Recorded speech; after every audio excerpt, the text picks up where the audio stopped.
បាទរៀបចំដាក់ជូនទៅជនហើយសង្កសីអាយសាយ PU Eco ពណ៌សព្រិលកម្រាស់ស្នោ4ហ៊ុនបាទបងបាទ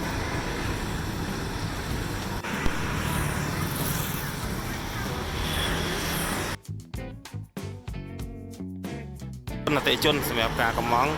ចឹងសម្រាប់ពុកម៉ែបងប្អូនដែលមានតម្រូវការសង្កសី PU ធន់នឹងកម្ដៅកាត់បន្ថយសម្លេងរំខាន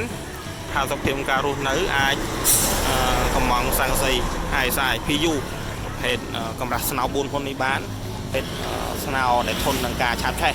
ប្រភេទសង្កសីម៉ូតស្តង់ដារភ្លី5